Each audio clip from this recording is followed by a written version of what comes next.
Hello the United boys, welcome back to the channel. दोस्तों आराम से चिल होके बैठ जाओ और एंजॉय करो ये शो, क्योंकि काफी कुछ है ट्रांसफर से रिलेटेड डिस्कस करने के लिए। दो स्ट्राइकर्स के साथ यूनाइटेड को लिंक किया जा रहा है, दोनों के दोनों काफी यंग हैं। मेरी व्यू क्या है उस बात पे ध्यान से सुनना। उसके अलावा क्या हम आंड्रे ओनाना को बेच के एक लिल के कीपर को साइन कर सकते हैं, जिसको इस कम्युनिटी में भी बहुत सारे लोग काफी हाईली रेट करते हैं। दोस्तों प्लेटिगोल करके एक आउटलेट है जर्मनी का, उसने बताया है जर्नलिस्ट ने कि काफी सारे प्लेयर्स यूनाइटेड के इस समर में जा सकते हैं, इंक्लूडिंग कोबी मेनू। That's very interesting. उसके अलावा एरिक्सन ने कुछ बताया है वो क्या करेगा सीजन के एंड में, और पॉल स्कोल्स ने बोला है काफी कुछ सर जिम रैटक्लिफ की बैगिंग के बारे में। आंसू फाटी बार्सिलोना छोड़ के जा सकता है, हम क्यों कवर करेंगे उसको इस वीडियो में, क्योंकि वो यूनाइटेड से रिलेटेड है न्यूज, और साथ ही साथ एक पॉजिटिव नोट एडन हेवन से की इंजरी से रिलेटेड काफी कुछ है डिस्कशन के लिए। So let's get into it, but before that please like कर देना वीडियो को, सब्सक्राइब कर लेना चैनल को, ताकि आप अपना सपोर्ट इस छोटे से चैनल को जरूर दे पाओ। दोस्तों सबसे पहले हम डिस्कस करते हैं दो स्ट्राइकर्स। लियाम डेलप के साथ लिंक आ रहा है यूनाइटेड का, और ये कोई पहली बार लिंक नहीं आ रहा, काफी बार लिंक किया गया है। आई नो चेल्सी के साथ भी इसके लिंक्स हैं, और सुनने में आ रहा है लिवरपूल भी शायद इंक्वायर कर रही है लियाम डेलप के बारे में। अगर आपको नहीं पता तो लियाम डेलप इप्सविच का स्ट्राइकर है, और भाई 22 साल का लौंडा है। इसका ट्रांसफर फी हो सकती है 40 मिलियन यूरोज, यानी कि 30 से 35 मिलियन पाउंड के बीच में, बट ऑफ कोर्स उससे भी थोड़ी सस्ती हो सकती है इन केस इप्सविच रेलीगेट हो जाए, जो फॉर श्योर होगी ही होगी, क्योंकि वो काफ़ी हालत खराब है उनकी इस सीज़न में। सो मोस्ट लाइकली सीज़न के एंड में काफ़ी सस्ते में मिल सकता है 30-35 मिलियन में। अगेन क्या ये एक ऐसा यूनाइटेड में आके स्ट्राइकर चल पाएगा?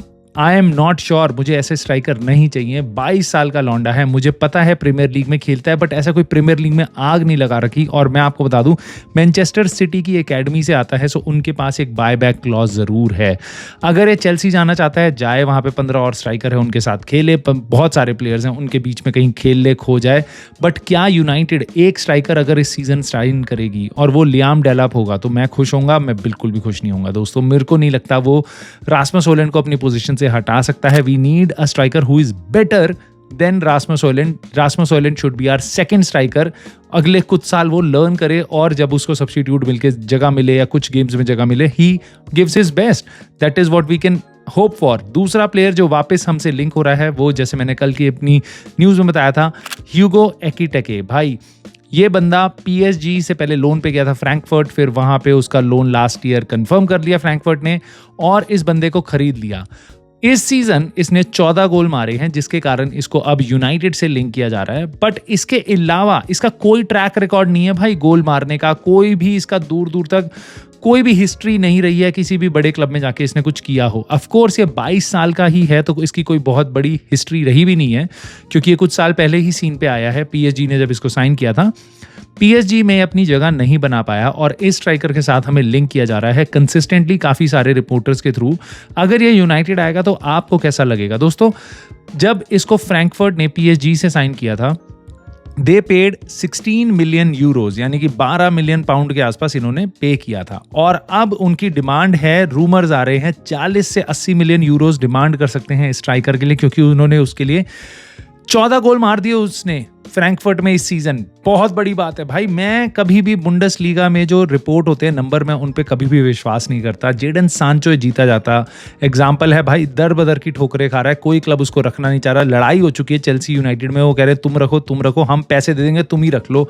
ये हालत हो चुकी है जेडन सांचो को देख के, जबकि वो बुंडसलीगा में अपेरेंटली कुक करता रहता था, वहां पे पता नहीं क्या बनाता था। यहाँ पे तो उससे कुछ नहीं बन रहा भाई, व्रत रखे हुए लोगों ने, उससे कुछ नहीं बन रहा।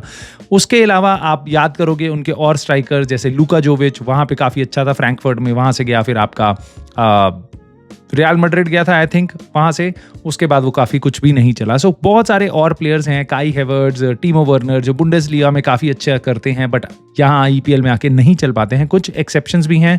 फ्रैंकफर्ट से ही मेरे हिसाब से उमार मरमुश गया था मैन सिटी, काफ़ी महंगा प्लेयर है वो बट काफ़ी अच्छा भी खेल रहा है।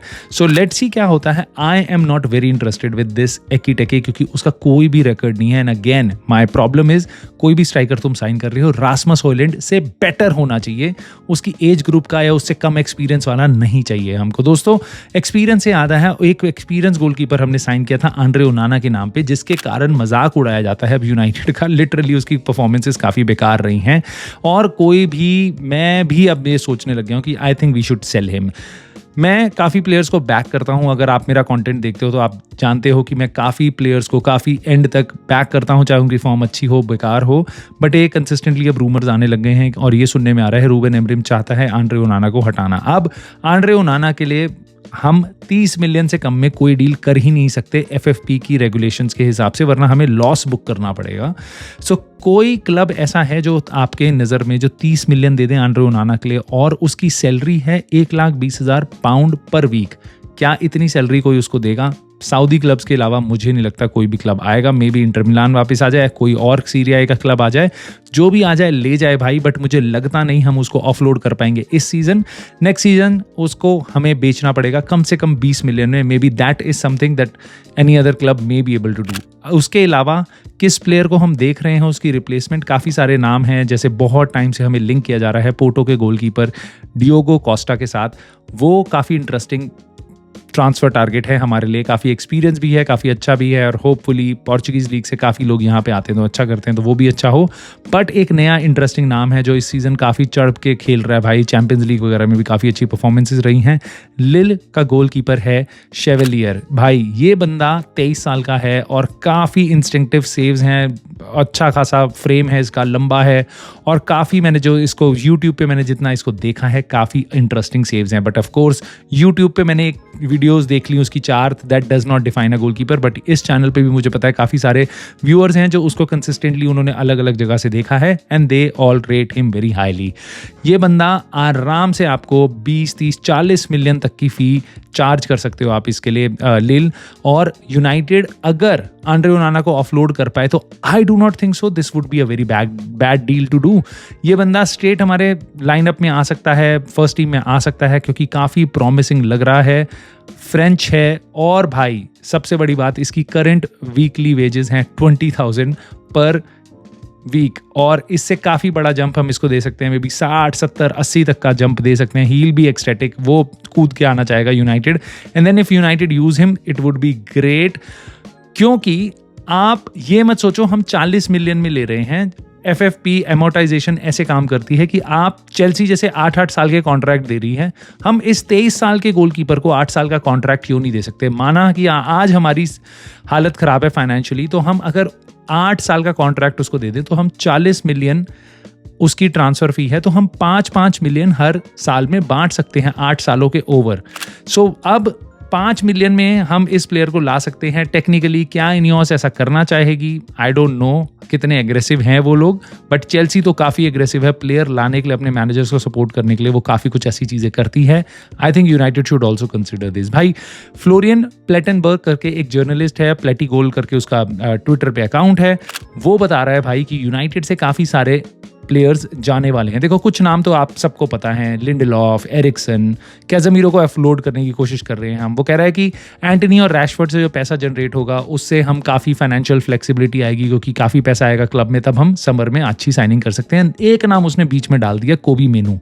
ये मुझे नहीं पता कहाँ से नाम आया, क्यों नाम आया, क्योंकि मुझे लगता नहीं है कोबी मेनू को हम सेल करेंगे, और सेल करेंगे तो काफ़ी आईब्रोज रेज होंगी। Rashford no one cares, we'll get the money, that is great, pure profit है। कोबी मेनू, रैशफोर्ड दोनों के दोनों, but Kobbie Mainoo I do not think so United sell करने वाली है, क्योंकि काफ़ी बैकलैश होगा। और रैशफोर्ड अगर सेल होता है तो लेट से 40 मिलियन में अगर हम रैशफोर्ड को सेल करते हैं तो वो एक काफ़ी अच्छा अमाउंट होगा। बट उसके अलावा जितने भी इसने नाम लिए ना भाई, मेरे को नहीं लगता उससे हमें चवन्नी का भी फायदा होगा। लिंडलॉफ फ्री में जा रहा है, एरिक्सन फ्री में जा रहा है, कैज़मीरो आप 15-20 मिलियन में बेचोगे, उतना ही पैसा आपको उसका अभी तक देना है, क्योंकि आपने 60 मिलियन का लिया था 4 साल पहले।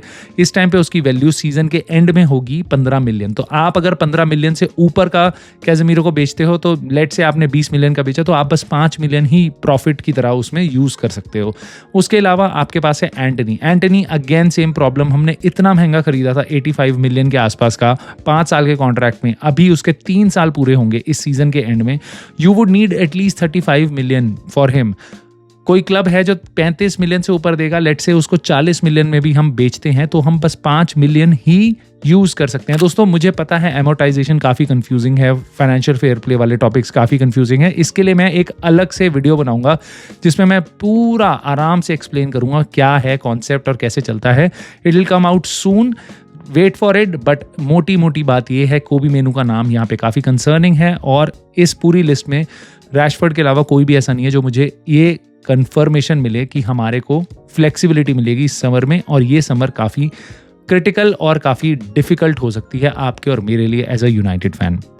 दोस्तों एरिक्सन ने कंफर्म कर दिया है कि he plans to leave at the end of this season, which is no surprise क्योंकि यूनाइटेड उसको कॉन्ट्रैक्ट नहीं एक्सटेंड करने वाली, एमरिम के सिस्टम में वो फिट नहीं होता, और I think he is gonna go back to Ajax और wherever he goes, all the best. But मोटी बात है we need to replace him now, we should be looking actively right now to replace Casemiro and Eriksen and Lindelof and all that, right. Paul Scholes ने sir Jim Ratcliffe के लिए बोला है, literally बोला है कि भाई ये जो हवा की बातें कर रहे हैं ना, ये हवा की बातें, और ये क्या बेगिंग वाला स्टाइल लग रहा है इनका कि भाई सेल करेंगे तो खरीदेंगे। मतलब वो कह रहा है कि हम बेसिकली ऐसा क्लब हुआ करते थे जब हम काफ़ी कुछ भी कर सकते थे, और अब मोटी बात यह है भाई 20 साल के ग्लेजर्स के रूल के बाद और अब इनियोस जो उनके पार्टनर हैं उनके रूल के बाद हमें ऐसी चिंदी चोरी वाली बातें, आपको अकाउंटेंट मेरे को अकाउंटेंट लॉयर बनना पड़ रहा है, नहीं फाइनेंसेस ऐसे चलते हैं। We are fans, we should, मतलब बाकी क्लब्स के फैन हैं वो बस सिंपल बात करते हैं, हम ये प्लेयर बेचेंगे, ये प्लेयर लेंगे, ये प्लेयर की जरूरत है, ये प्लेयर लेना चाहिए, नहीं लेना चाहिए, सिंपल सी बात इतनी है।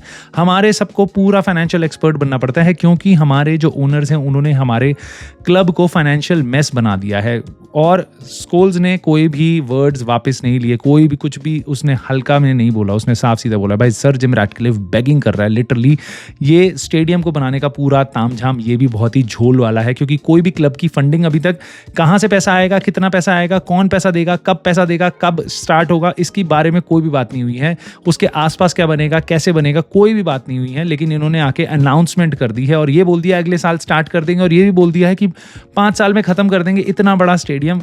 वो कह रहा है कि वर्ड्स आर चीप, वो आज ये बोल रहे हैं कब कल को पलट जाएं, तुम्हें कोई भरोसा नहीं है। दोस्तों एक प्लेयर पे जिसपे बार्सिलोना को बिल्कुल भरोसा नहीं है वो है आंजू फाटी, और वो आंजू फाटी को बेचने में पूरे लगे हुए हैं। They are actively looking to offload him.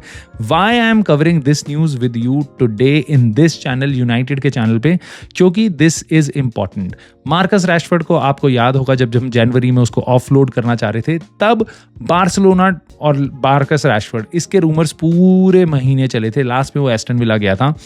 Barcelona अगर आंजू फाटी को ऑफलोड करती है, उनके स्क्वाड में जगह बनती है, तो they could be coming back for Marcus Rashford, and this is big because अगर बार्सिलोना आती है United maybe able to get more money. मैं ये जानता हूं अगर एस्टन विला हमारे कंपेटिटर को हम बेचेंगे तो शायद हम और पैसा निकाल पाएं या और पैसा दे पाएं, बट हो सकता है बार्सिलोना जैसा बड़ा क्लब आए तो वो आराम से हमें और पैसा दे दे, और रैशफोर्ड आंख बंद करके कम वेजेस में भी वहां जाने के लिए एक बार भी नहीं सोचेगा भाई बार्सिलोना जैसी टीम में जाने के लिए। He would know, he knows कि भाई मैं ला लीगा में गया तो I will do so much better than what I am doing in England, which is true for almost every player. दोस्तों एक प्लेयर के बारे में बात करते हैं, पॉजिटिविटी पे इस वीडियो को खत्म करते हैं। एडन हेवन ने अपनी इंस्टाग्राम पे पोस्ट डाला है that I am recovering well और thank you for all your messages and love and all that, so this was really crucial. ये मैं आपको बता देता हूँ कि उसको देखा गया था प्रोटेक्टिव बूट में चलता हुआ जा रहा था, खुद चल रहा था, स्ट्रेचर वगैरह पे नहीं था स्टेडियम के बाहर, और साथ साथ उसके बाद वो कोई क्रचेज वगैरह नहीं यूज़ कर रहा था, जैसे हाथ के सपोर्ट में नहीं चल रहा था, वो नॉर्मली चल रहा था, which is very very very important to know, क्योंकि दिस मीन्स कि वो he could be out for a few weeks hopefully. जैसा मैंने आपको बताया था अभी कोई आसपास रूबेन अमोरिम की प्रेस कॉन्फ्रेंस नहीं है जिससे पूछा जा सके उससे कि ईडन हेवन की हालत क्या है, कब तक वो वापस आ सकता है, बट आई थिंक मेरी होप्स ये हैं कि शायद वो अप्रैल में वापस आ जाए because he is going to be a very crucial player for us. So दोस्तों let me know your thoughts on all these topics that we have discussed. आप चाहते हो भाई आंड्रे ओनाना को बेचना, और शेवेलियर कैसा लगता है आपको एज अ प्लेयर, डेलाप और एकीटेके के बारे में आपकी क्या राय है भाई, और आपको क्या लगता है हमें कोबी मेनू को बेचना चाहिए? Do you agree with Scholes कि ब्लेजर्स और इनियोस लिटरली बैक कर रहे हैं अब काफ़ी कुछ, and what how do you feel about Ayden Heaven's news? Let me know in the comments below, like कर देना स्ट्रीम को और सब्सक्राइब कर लेना चैनल को। See you soon in the very next video.